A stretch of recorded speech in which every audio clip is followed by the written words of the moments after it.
जी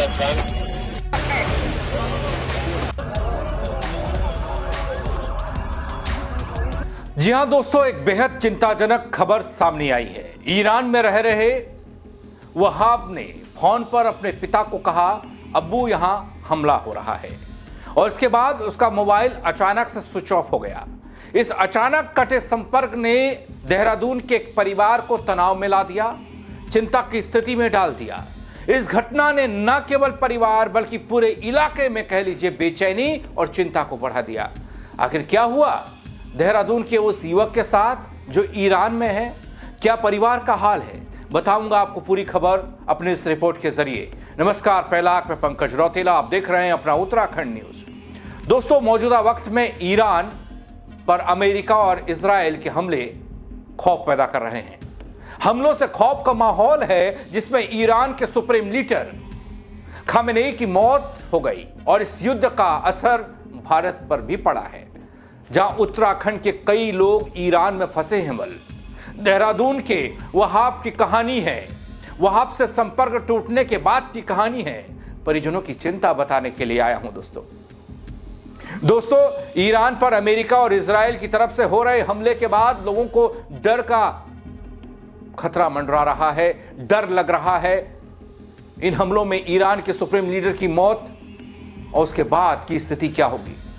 जो उत्तराखंड के देहरादून के तमाम युवा ईरान में हैं, उनका क्या होगा?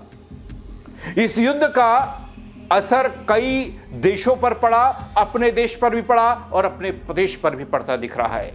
दोस्तों, भारत के कई लोग इन देशों में फंसे हुए हैं जहां भी युद्ध की स्थिति है, जिस वजह से इस युद्ध का असर देश के अलग अलग राज्यों में देखने को मिल रहा है। उत्तराखंड के रहने वाले कई लोग ईरान के अलग अलग शहरों में बताए गए, और इन्हीं में शामिल है देहरादून का एक युवक जिसका नाम है वहाब, जो ईरान में रहकर मौलवियत की पढ़ाई कर रहे हैं।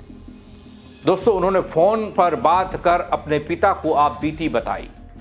देहरादून के रहने वाले वहाब ने अपने पिता को फोन कर बताया, अब्बू यहां हमला हो गया है, यहां नेट बंद होने की वजह से संपर्क टूट सकता है, इसलिए आप परेशान मत होना।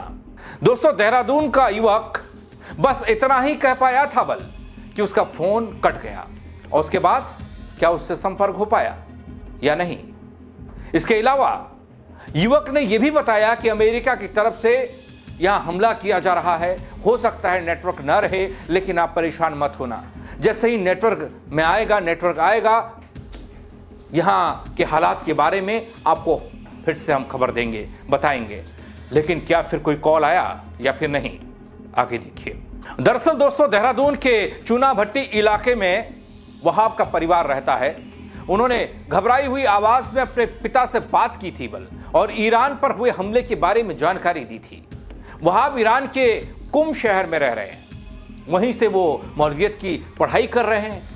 हालांकि वहाब ने अपने पिता मौलाना रियावत अली से जब से बात की है, उसके बाद से उनसे कोई संपर्क नहीं हो सका है, ऐसी खबर है, जिसके बाद से परिवार के लोग बेहद परेशान हैं। दोस्तों, इधर बेटे से बात नहीं हो पाने की वजह से रियावत अली की परेशानी बढ़ी, उनकी बेचैनी बढ़ गई परिवार की। उनको हर वक्त अपने बेटे की चिंता सता रही है, याद आ रही है, और वो कहते हैं कि उनका बेटा वहां पिछले 8 साल से ईरान के कुम शहर में रहकर मौलवियत की पढ़ाई कर रहा है, और हम अल्लाह से दुआ कर रहे हैं कि वो मेरे बेटे और वहां के लोगों को सलामत रखें। इसके अलावा दोस्तों, रियाद में देहरादून के समद भी रह रहे हैं। उन्होंने अपने परिवार से फोन कर बताया कि जहां वो रह रहे हैं, वहां से करीब 20 किलोमीटर दूर अमेरिकी बेस पर हमला हुआ। वहीं एक अन्य भारतीय मूल के दुबई में रहने वाले वरुण ने बताया कि हमले के दौरान सायरन बज रहे हैं, लोगों को बाहर निकलने से मना किया गया है। दोस्तों, ये सब लोग कहते हैं कि हम सब यहां सुरक्षित हैं और सरकार द्वारा जारी की गई एडवाइजरी का पालन कर रहे हैं। दोस्तों, ईरान में अमेरिकी और इजरायली हमलों के बीच उत्तराखंड के कई लोग फंस गए। खासकर देहरादून के वहाब की कहानी डरा देने वाली है, सहमा देने वाली है।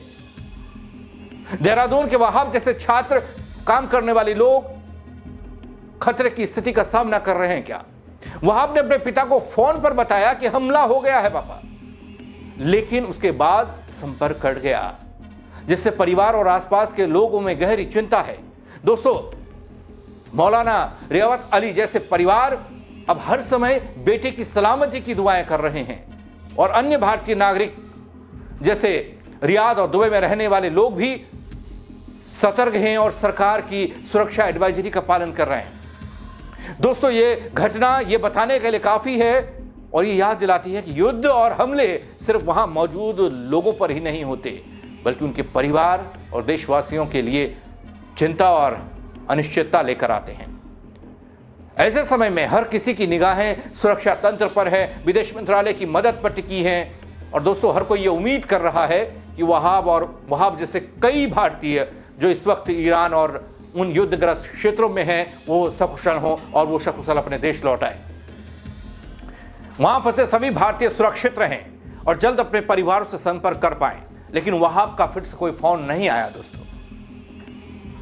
क्या वहाब ठीक है या नहीं, ये एक सवाल है जो उसके परिवार को हमेशा खाए जा रहा है जब से संपर्क टूटा। हालांकि अब तक कोई अपडेट नहीं, आगे कोई अपडेट इस मामले में आएगी तो वो खबर भी आप तक पहुंचाऊंगा जरूर। लेकिन ऐसी खबर को, इस खबर को लेकर, इस चिंता को लेकर आप क्या कहेंगे, कमेंट के जरिए अपनी राय दीजिएगा। दोस्तों, शेयर कीजिएगा खबर को। मेरे साथ जुड़ने के लिए आप सबका बहुत शुक्रिया। जय उत्तराखंड।